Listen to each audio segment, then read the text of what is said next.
Thank you, Presiding Officer. Just a few weeks ago, this chamber congratulated Henry Wooga on reaching his 100th birthday. So it was with great sadness that we learnt of his passing peacefully at home with his daughters Hilary and Gillian last Friday. We send them our thoughts and condolences, and we also give thanks to the life of this remarkable man.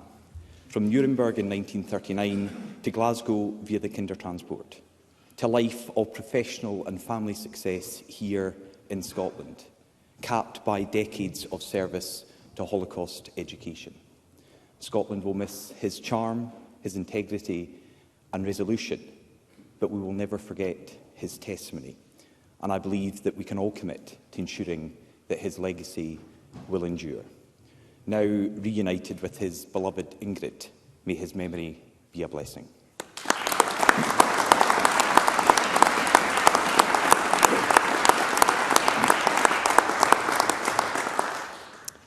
Presiding Officer, can I remind the Chamber that my wife is a serving officer with Police Scotland? The Hate Crime Act comes into effect from the 1st of April. We voted against this law and still oppose it as a serious risk to free speech. But in just 11 days' time, the police will have to enforce it. David Kennedy, the General Secretary of the Scottish Police Federation, has said this about training. We're only receiving a 2-hour online training package. First Minister, is that really enough for a complex and controversial piece of legislation? First Minister. Presiding Officer, first and foremost, can I join with Dougals Ross in paying tribute to Henry Wooga, a greatly respected Holocaust survivor who we know passed away at the age of 100 earlier this week. It's hard to think that only a few weeks ago we stood up to wish him well on his 100th birthday, and now we're standing up once again to mourn his passing, because Henry was a truly remarkable man who made an enormous contribution to Scottish society, but his impact, his influence, his legacy goes far beyond Scotland, as he campaigned against anti-Semitism and, of course, reminded us to never ever forget the horrors of the Holocaust. My thoughts are very much with Henry's family, his friends and all those who had the privilege of knowing him, and in his memory we will all continue, I'm sure, to campaign against hatred in whichever form it rears its ugly head. Presiding Officer, can I also just take, with your indulgence, a moment to congratulate Vaughan Gething on his appointment as First Minister of Wales. His appointment as the first black leader of a government in the UK is a truly monumental moment, and I look forward to working with him. Vaughan Gething's predecessor, Mark Drakeford, was a principled First Minister, a model public servant, importantly a very fierce defender of devolution. I think the whole Chamber want to join me in wishing him well.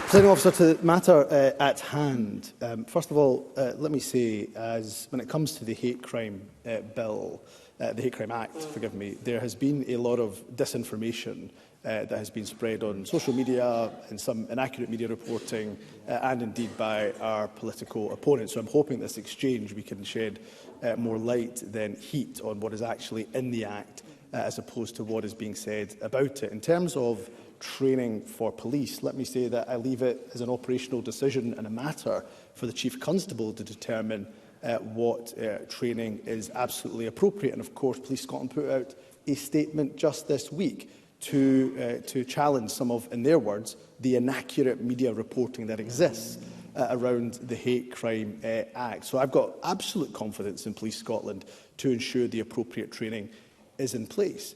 And let me just remind Douglas Ross, of course, that stirring up offences are not new in Scotland.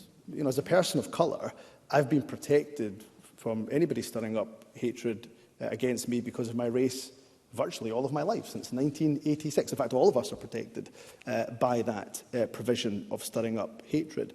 The question is, if I have protection against somebody stirring up hatred because of my race, and that has been the case since 1986, why on earth should those protections not exist for somebody because of their sexuality or disability or their religion?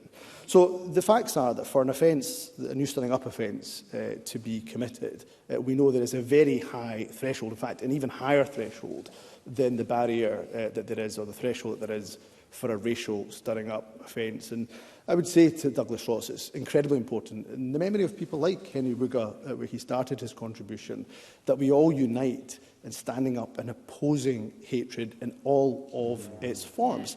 And a strong legislative framework to protect people is incredibly important. I would urge the Conservatives, I would urge Douglas Ross, that it would be far better for him, I think, to put more effort into tackling hatred as opposed to opposing a hate crime act. Douglas Ross. Can I echo the First Minister's comments and wish Vaughan Gethens well as the new First Minister of Wales? But we opposed the legislation at the time and still oppose it now because of the impact it has on free speech for people across this country. And I'm only reiterating the points made by the Scottish Police Federation, the representative body of our officers across Scotland. They say that their officers can barely deal with existing crimes, let alone this new law. They described the Hate Crime Act as, and I quote, a recipe for disaster. Humza Yousaf has reduced officer numbers to the lowest level since Police Scotland was formed. Now officers are being told not to investigate actual crimes, but instead they'll have to look for the hate monster or police free speech. Criminals will be let off while innocent people are prosecuted. Isn't Humza Yousaf setting the police up for failure and undermining public trust in policing? First Minister. Presiding Officer, with that contribution, it is Douglas Ross who is undermining the fight against hatred here in Scotland. Absolutely undermining it completely, utterly and entirely through so much disinformation. I don't even know where to begin. So let's take point by point of what Douglas Ross has said. First and foremost, he makes an incorrect claim around police officer numbers under the SNP government. Of course, under the SNP government, numbers of police officers have increased and will continue to increase, given what we have heard recently from the Chief Constable and backed by a record budget from this Scottish Government. And of course, there are more police officers per head in Scotland than in England, where his party is, of course, in charge.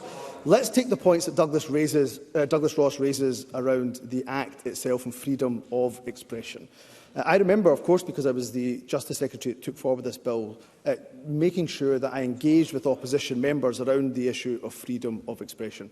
There is a triple lock of freedom of expression in the Act. There is protection of freedom of expression that is actually explicitly embedded in the Act. There's also a defence available of a person's behaviour being reasonable, which safeguards people's rights. And thirdly, of course, the Act itself is compatible with the European Convention on Human Rights, including Article 10, which includes and protects everybody's right to freedom. When it comes to stirring up of hatred, Presiding Officer, stirring up offences are so pervasive, so damaging, so dangerous in our society. Let me just take Douglas Ross back to what Lord Bracadale said. Lord Bracadale, of course, was the one who reported on his independent review of hate crime, which then led to the development of legislation. He said, and I'll quote, "The stirring up of hatred can contribute to a social atmosphere in which prejudice and discrimination are accepted as normal." In any society, Presiding Officer, the freedom to criticise, the freedom to insult, the freedom to offend exists and should be treasured, in fact. But there cannot be freedom to engage in behaviour that is threatening or abusive and intended to stir up hatred.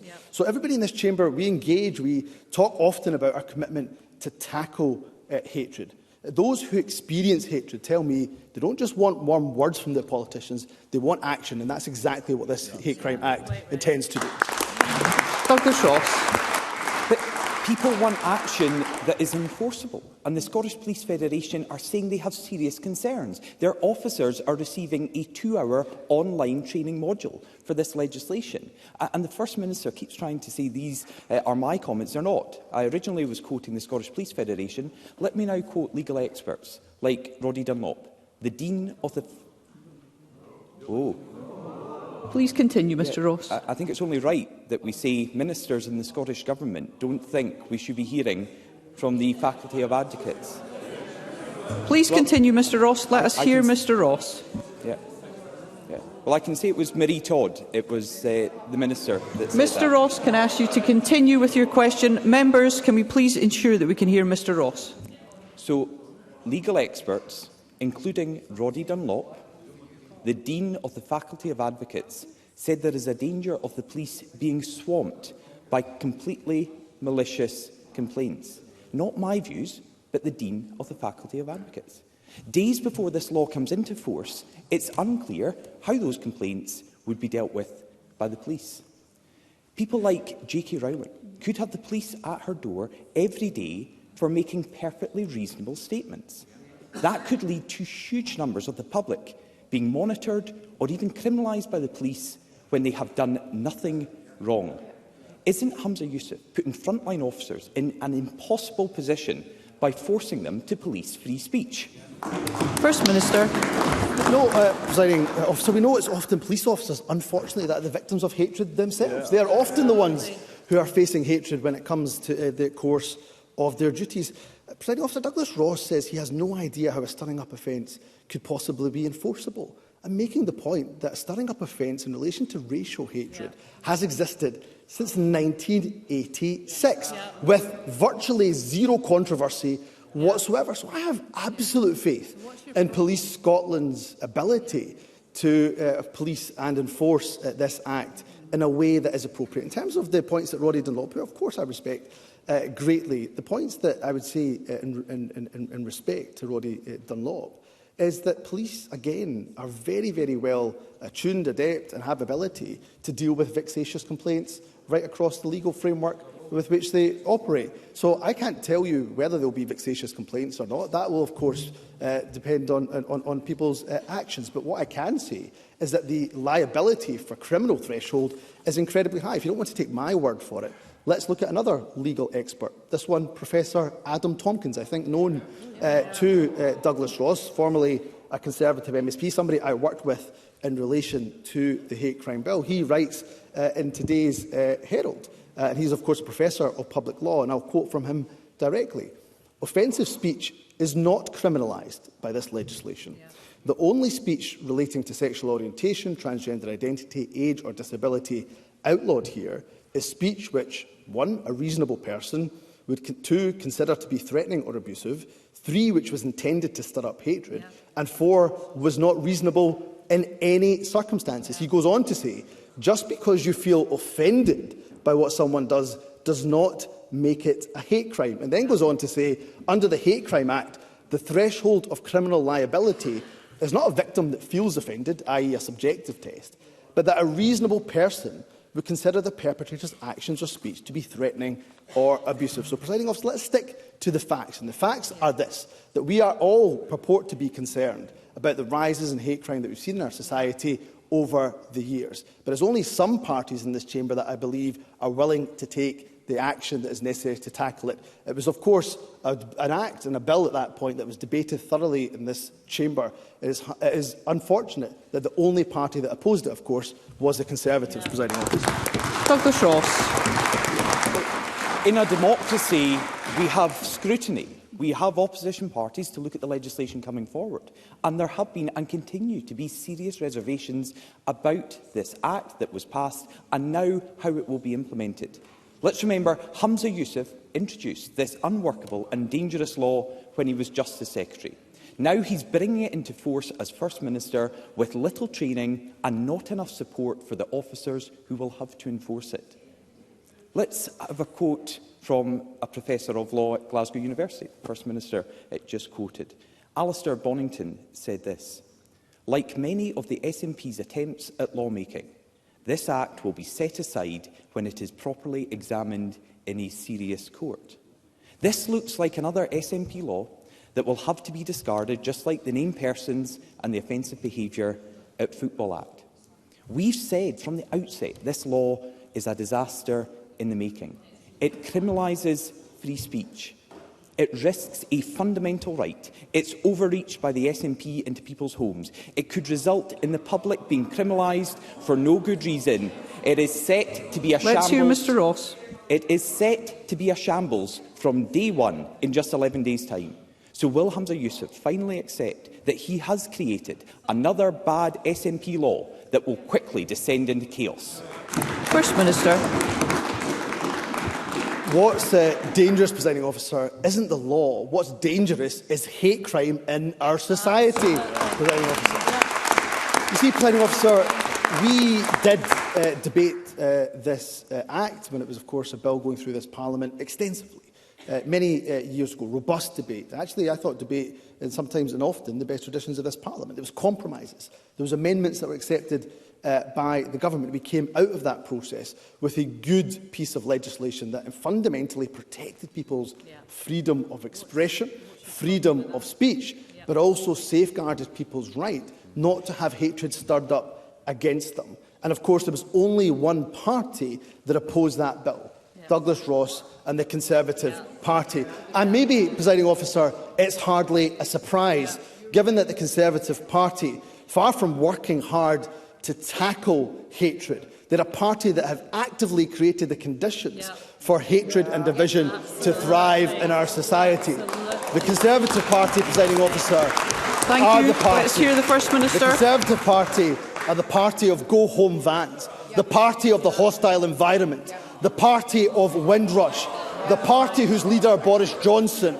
called Muslim women First Minister. bank robbers. They are a party that indulges in Islamophobic smears from Suella Braverman to Lee Anderson. So instead of fighting against this bill, wouldn't it be better, Presiding Officer, that the Conservatives got their own house in order?